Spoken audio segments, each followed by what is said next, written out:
नमस्कार। सब राम भक्तों को राम राम। बाल कांड में तुलसीदास जी पहले 7 श्लोक और 5 सोरठों के बाद गुरु की वंदना करते हैं।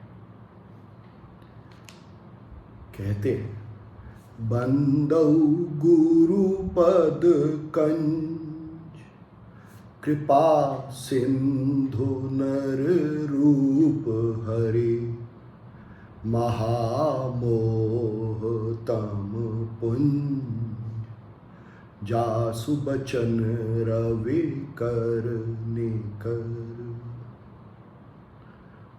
गुरु पद की वंदना करते हैं। गुरु पद क्या है?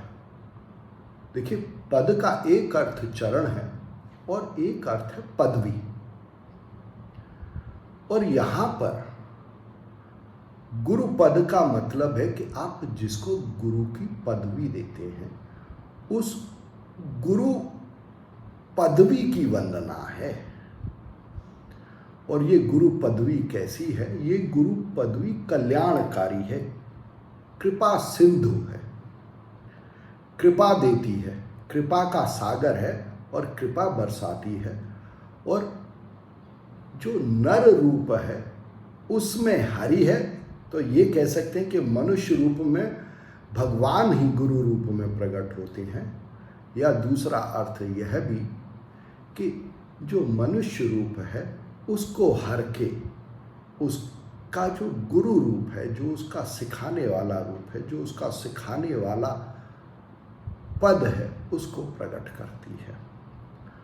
और फिर कहते हैं कि ये जो गुरु पद है, जो गुरु पदवी है, वो मनुष्यों के अहंकार को अपने वचनों से ऐसे हर लेती है, ऐसे अज्ञान को खत्म कर देती है, जैसे कि सूर्य की किरणें अंधकार को खत्म कर देती हैं।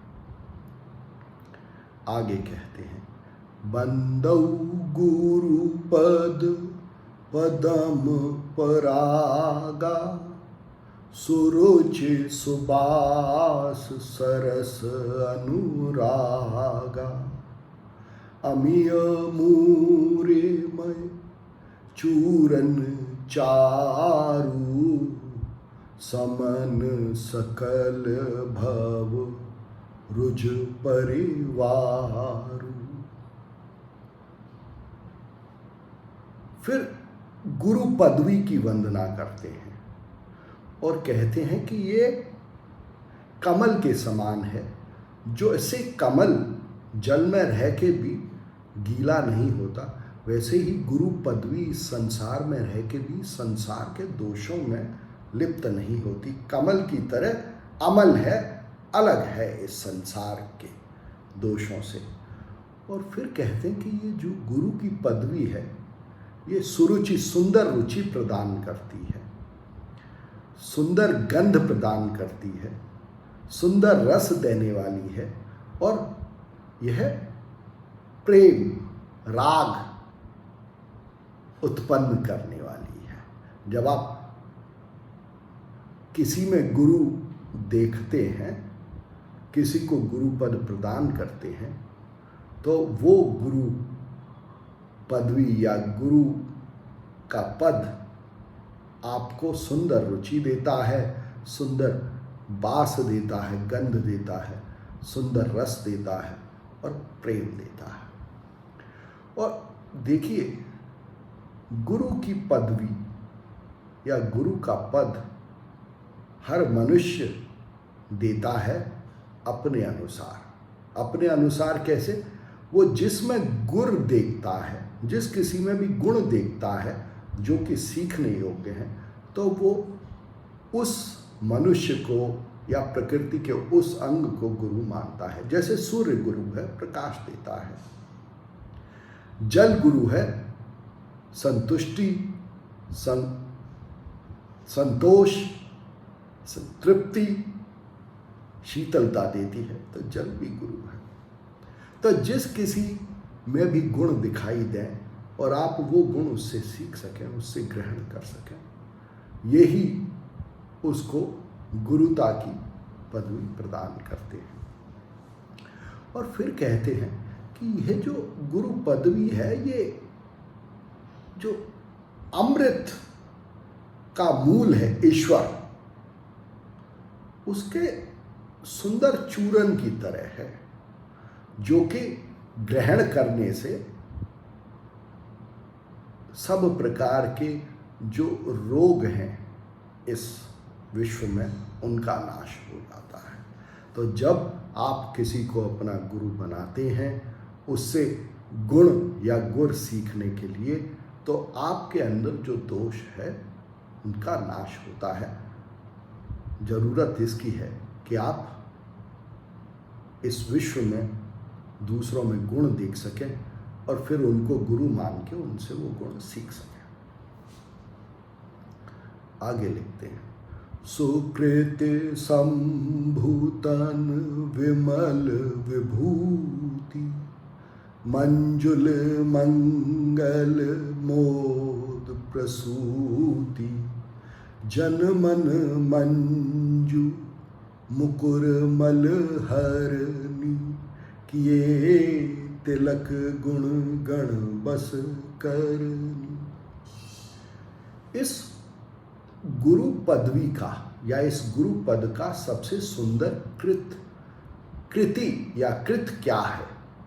क्या गुरु पदवी क्या करती है? जब आप किसी को गुरु बनाते हैं तो उससे क्या होता है?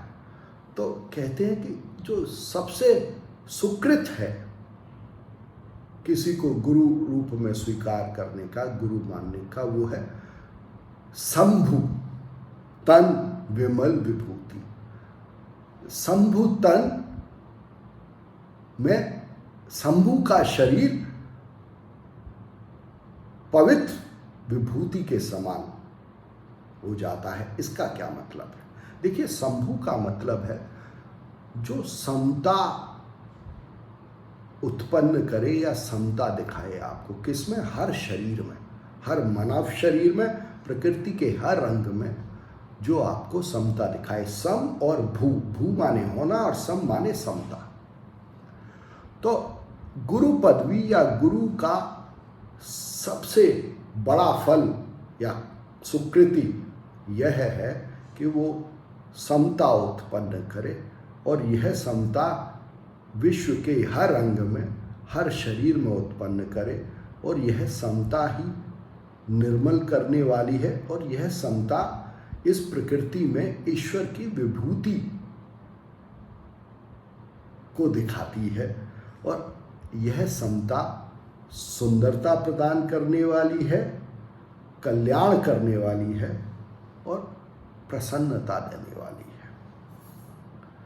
इस समता से जो गुरु पद से मिलती है, इस समता से हर मनुष्य अपने मन रूपी दर्पण पर जो धूल जमी है, जो अज्ञान जमा है, उसको साफ कर लेता है, और इस समता को धारण करने से सब प्रकार के गुण वश में आ जाते हैं।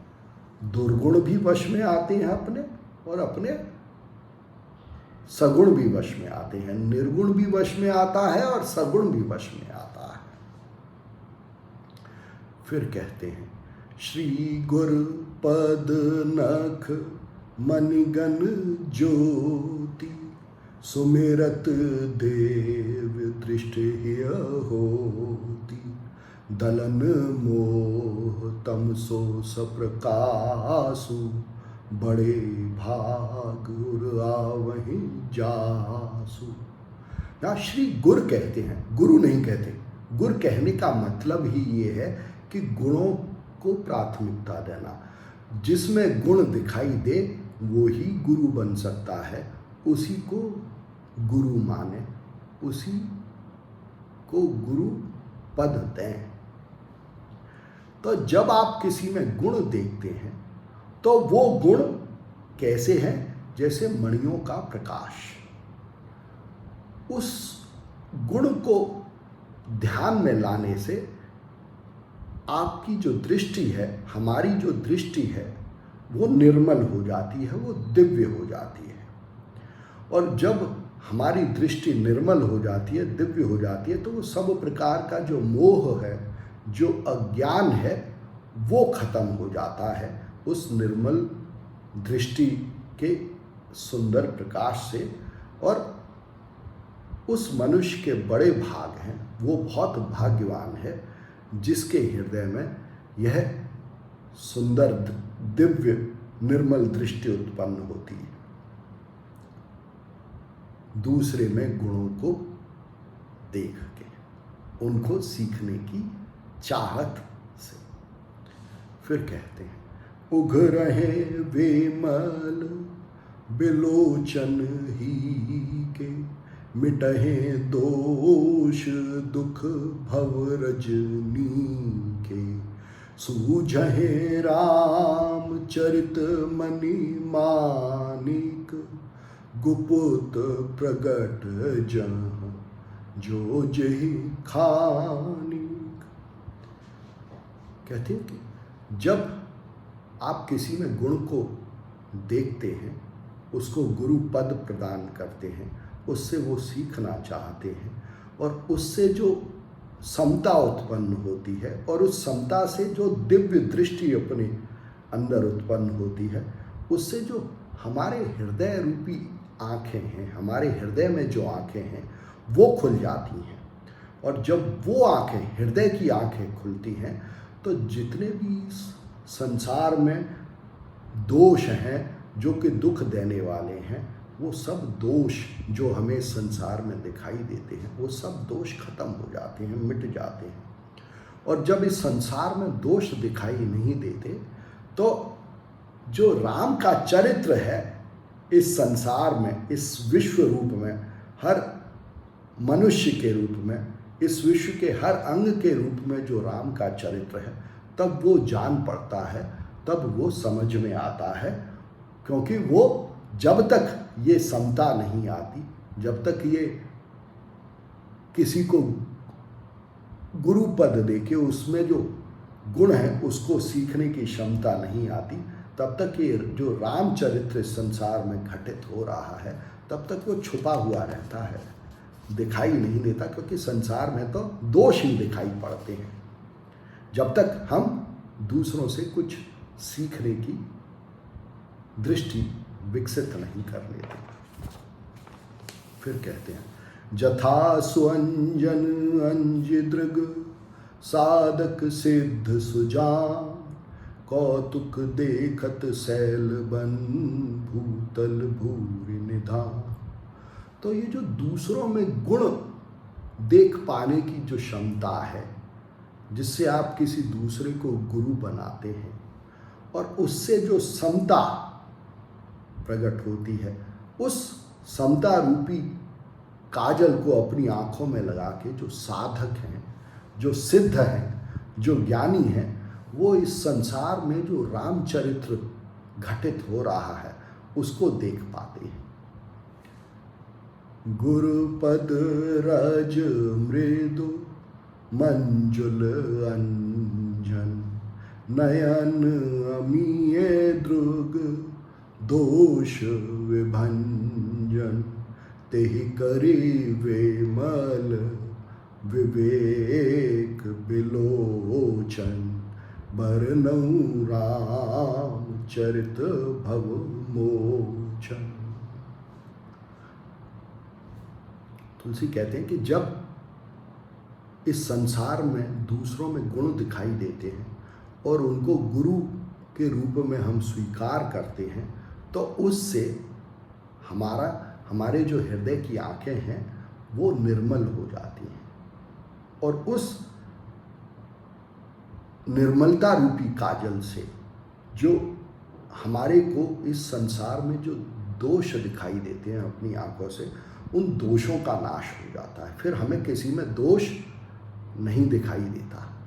और जब हमारे आँखें जो इस हृदय में हैं वो निर्मल हो जाती हैं, जब हमारी दृष्टि समता से भर जाती है, तो हमारे जो नेत्र हैं उनमें विवेक उत्पन्न होता है। विवेक रूपी ज्ञान उत्पन्न होता है। और जब विवेक रूपी ज्ञान उत्पन्न होता है तो इस संसार में जो रामचरित्र घटित हो रहा है वो हम देख पाते हैं।